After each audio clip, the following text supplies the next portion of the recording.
So these are the tetrapod bones. Tetrapods had 4 legs, that's what tetrapod means, and Romer. And he was the scientist who mentioned the gap, who talked about the gap, and who complained how the lack of fossils was going to confound our understanding of the origins. Okay. Was this before Blue Beach was discovered? Yes. Okay. So we he won't says be you're able to gonna figure it out until we find a site like Blue Beach? Mm-hmm. Okay. He says you have to find fossils closer to their origin. It looks like the gap. Yeah. Theoretically, we should find the first land animals in the gap. So, but not a toe bone was known on Earth. Not one fossil site back then. Blue Beach yielded the first bones in about 1967. They got a limb bone, and then they got another limb bone. Okay. And they knew tetrapod bones could be found here, and we're 10 million years up and 15 million years down inside Romer's Gap. Who found these first bones here? The first bones were found by Princeton University tetrapod specialist by the name of Donald Baird. He's Okay. the original discoverer of the first. By the year 2000, they had concluded that they were unable to find the kind of details they were looking for. They couldn't find the tetrapod skeletons. They only had 30 bones.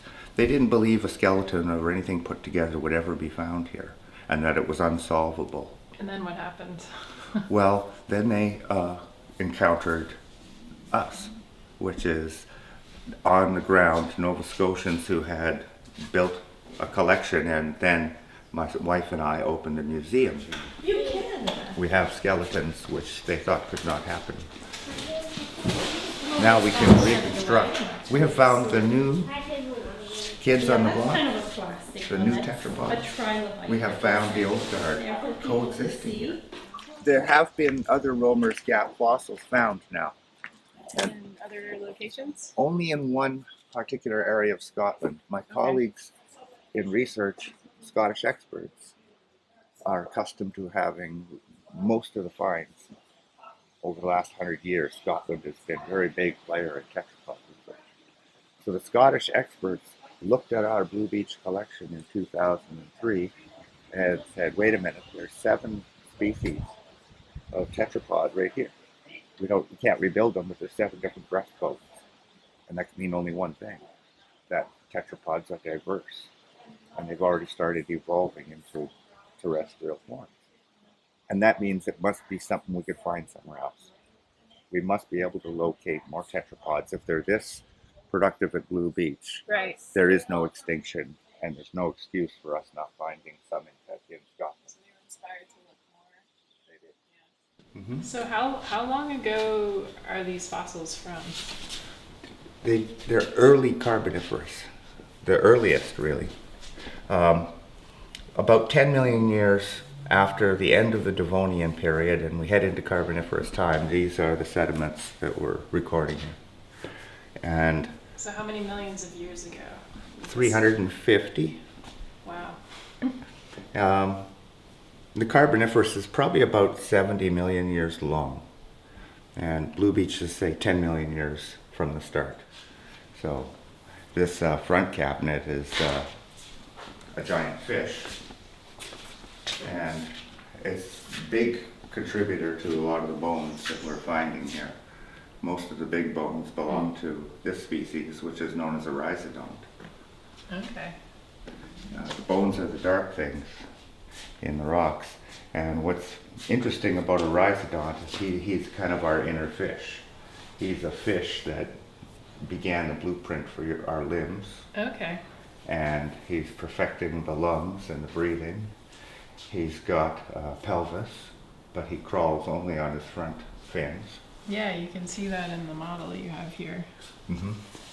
And So that's how it all started, fin walking? yeah, yeah, from fins to feet. And now at Blue Beach, we have more like this scenario. The fish has been around for a while, and the tetrapods have already originated from fishes like him. Okay. So And now do they you have his coexist. fossils and these guys his fossils too? Yes, Okay. that scene there is a good early Blue Beach scenario. The top predator is the big fish. We have a population of 7, 8, or 9 species of the little tetrapods. Okay. We had mountains nearby just like that, and we're on the shore, and you're in shallow water here. Yeah. Most of the time it's shallow water where we're standing. So we had other fishes plus plants and other types of the full ecosystem to go with it. That's just two characters into play. Here on the card, you see the bones that are isolated up on that cardboard, and the big one in the middle on the pins has already got the name humerus. And it's a second skeleton that's sandwiched inside this fin. Which is a bone we have. Yes, the humerus is already got the right name for my upper arm bone. And on this end we have a big round collared ball for a finish that fits this cup. There's our ball and socket shoulder for the first time. That's what you're seeing there. On the other end is a proper elbow. Which two facets. Animals need to be able to. Yeah. He innovated a number of things. It goes elbow, forearm, wrist, fingers. He's got the muscles that drive this in a limb-like fashion. It still operates as a paddle, but he can lift himself and he can crawl too. There's only about 10 places they've been known on Earth. Rhizodonts are a really interesting topic because all the other families of fishes who have begun designing the special fin and so forth, all of those other families are better understood. This guy remains an enigma, only known from 10 places, and the reason being is that they're giant. Okay. Giant creatures are much more difficult to fossilize, especially whole. Okay. So nobody's ever collected a full skeleton. Okay.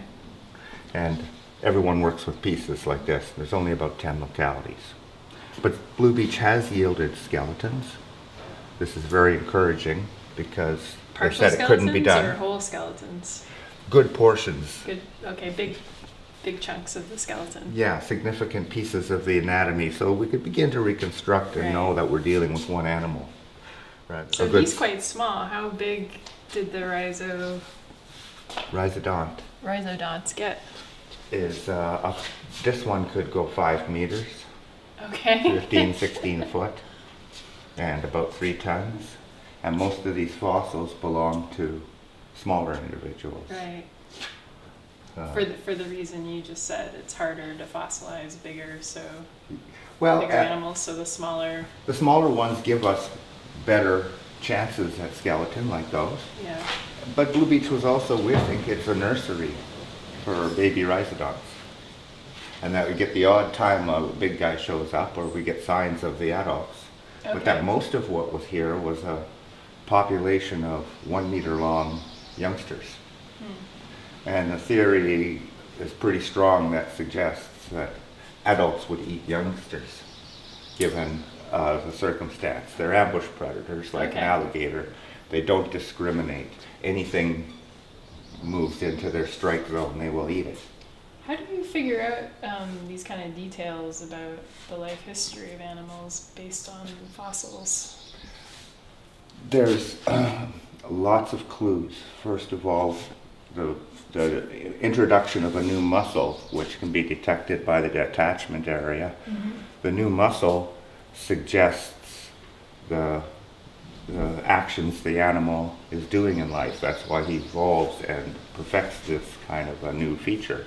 So a number of features here. The fin is designed to lift him, but he's also got neck muscles, known by the fact that we have muscle attachments on his shoulder that lead forward, and no other fish have an attachment on that end of the shoulder. That's only for neck muscles. So then we go into his alligator-like mode of life. As 15 feet long, he takes a lot of calories to go. He can't afford to swim around looking for food. We know he's probably a bad swimmer because strong swimming fishes like a tuna have a tight backbone which is springy, and you can see that in the fit of the vertebrae. Okay. And you can look at a model of fishes today and fishes of the past. Good swimmers have a tight backbone. He has a very loose backbone, and therefore there's no good way to attach a muscle from the front to the back. he can't beat his tail like crazy. Right. So it was a compromise they had to make in order to be able to move around on land. They had to sacrifice some of their swimming ability. And to be an unchallenged predator in an alligator mode of life, where suddenly it might be an arms race, me against the other big female who wants to claim this piece of the swamp, because we're all getting territorial. I stake out this area and say, this is my feeding ground, and we see many aquatic big predators, or even hippos, very territorial. So that's the model we're looking at. Bad swimmer, weighs too much, can't afford to swim around looking for something to eat, has a fin system designed to lift himself up. And what this picture depicts is not a rhizodont leaping out of the water like a dolphin. He's grabbed that tetrapod and he's lifted him out of the water and he's shaking him like an alligator would shake its prey. With his neck muscles. And the neck muscles and the shoulder and the jaw all work in concert to make him an efficient killing machine at his mode of predation. Yeah, so his name is actually Letonathus. The Blue Beach rhizodont is called Letonathus, which means jaws of death, annihilation, or ruin. This is all very much older than other Carboniferous sites in every way. What was going on was to get this kind of a fossil environment, you needed a certain combination of plate tectonics and erosion and mountain building and sedimentation. And if you get the right terrain and the right environment, then you get a sedimentary rock unit that could contain animals like this. Right. So all the circumstances had to be just right. Yeah.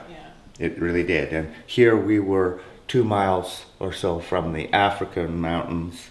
We're on the African beach, and we're very close to the land in shallow water. This is an area where a great population of these things lived and obviously sustained themselves, because we can record them throughout this beach at over a 1 million year interval. We still find the rhizodonts, the tetrapods, and all the little fishes that are characteristic. Right.